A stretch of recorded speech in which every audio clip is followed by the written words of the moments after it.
Hello, this is Goku Flirtosome 1, and I'm back, this time to talk about the Nintendo Switch 2, mainly pricing. I did want to say in the last video the release date is June 5th. I did not talk about that.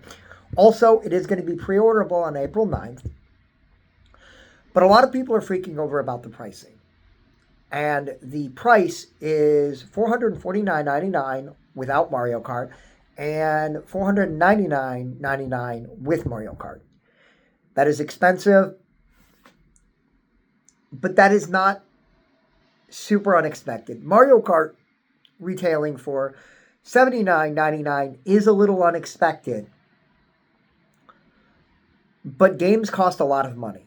And I do want to say this before I get a little bit more into the pricing. Back in around 1998, my dad bought me Turok 2.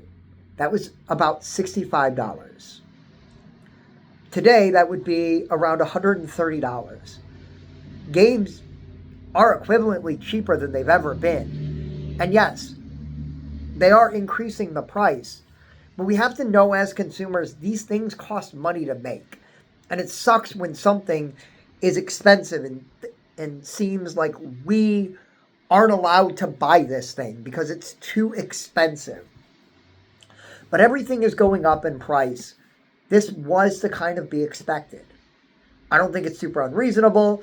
If you go by based on what the original Switch was and what this Switch is, the price is about $50 off. It's $50 more if you adjust for inflation. Now that's not a method that works for everything. It's just a kind of a guide to show that things do cost more. It's just how reality works. And nobody was expecting a $300 Switch, I don't think. Maybe somebody was. But $400 would have been amazing, and I would have loved that. Games being $70 would have been amazing. And I think some still will. From what I've heard, Donkey Kong Bonanza is supposed to be $70. The other thing that I actually heard somebody talk about is that digital games are actually less expensive than physical. And they're like, oh my God, that's going to ruin retail. Great. Great. Great. Like, why shouldn't it be? Like, this is my hot take here. I don't love the price of the system. It is expensive, but I understand it. I understand what goes into this.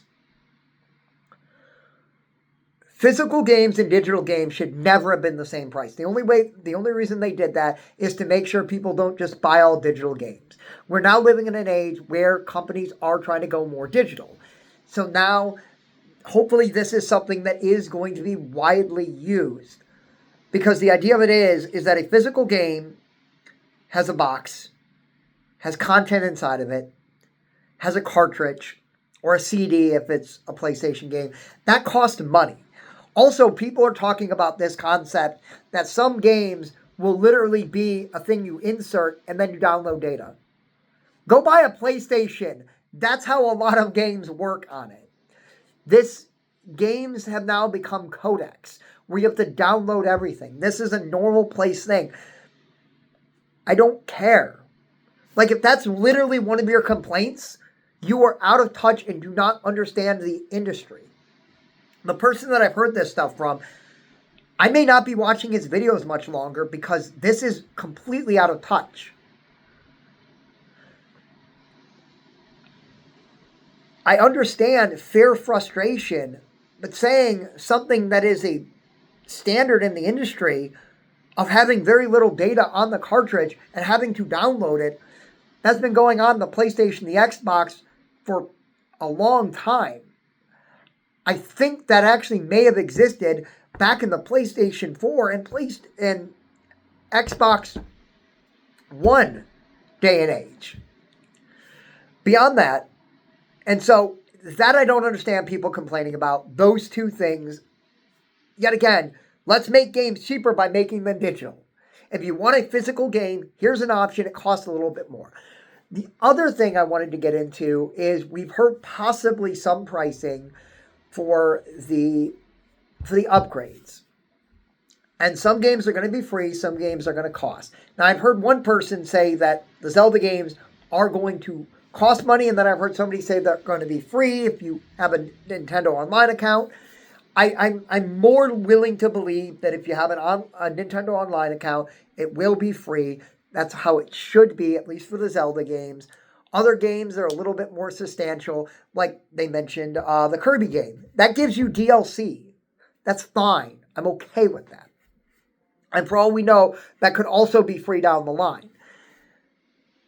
And again, yes, this kind of sucks that you own a game and you have to spend it, but these are massive updates. The ones that are just like, oh, you get to use the camera or something, yeah, that of course is going to be free. But something where the stuff they're doing to Zelda, that's massive. I'll spend $10, $20 on that. And that's what I've heard. In between $10 to $20, depending on it. If it's a massive upgrade, yet again, maybe Metroid is going to be, it's still probably going to be that $80, but hopefully it will be cheaper in that way. And maybe moving forward, maybe they will make digital Switch 1 games $50 and non-digital physical ones $60. So, yes, this is not good news, but this is not end of the world news. I'm excited to pick up my Switch. Also, the last thing I want to talk about in this video is something great Nintendo is doing. Nintendo is combating scalpers. Scalping in the industry is what makes things really expensive. I guarantee you right now, there are scalpers that have already listed it on eBay. Let me look it up. I got my tablet right here, okay? Let me look this up. So let me go here. Let's look this up live here, okay? eBay. So look this up. Because this is a real problem. Nintendo trying to make money on a product they're selling. Yet again, it sucks that it's as expensive it is. But scalping should literally be a crime. But let's see. Let's see if I can actually find this. This is going to be embarrassing if there's nothing here. This is kind of embarrassing right now because there's nothing here. But you will see scalpers listing things at extraordinary rates. But yeah, I don't see anything here for the Switch 2 yet.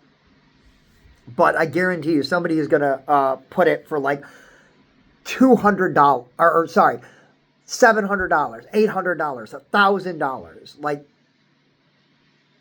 and so that's going to be the real problem. But Nintendo, what they're doing is if you have an older account, so you've had your Nintendo account, this is an issue for people that may not already are in the Nintendo family. I do apologize. This does suck. But if you do have, like me, where I've had my Nintendo account for a while, it verified it. It said it was okay. Now they're going to give me an email. And I'm hoping it's going to allow me to go to the retailer I want to choose. If it doesn't, I'll figure things out. But the idea of this is this allows people who generally want to get a Switch to get it. And then scalpers, by the time they can get the product, it will be widely available. This is something good Nintendo's doing. So there's good and bad in everything. So yeah. So I understand your frustration. But we have to realize this is a business. And at the end of the day, Nintendo makes quality games. I will pay for quality. I will pay for content that is better and epic. And so this is, sometimes we have to pay a little bit more to get a good product. So I'm excited for what the Switch is going to hold. I'll be back more to talk about the games and things like that. But I just wanted to get a video out talking about the pricing. And it does suck. It's not great. But also they say things don't ever go on discount. They do, but on their online, they do some discounts. But this is Goku for the Someone. I'll be back soon to talk more about the Switch. I'll see you next time. YouTube.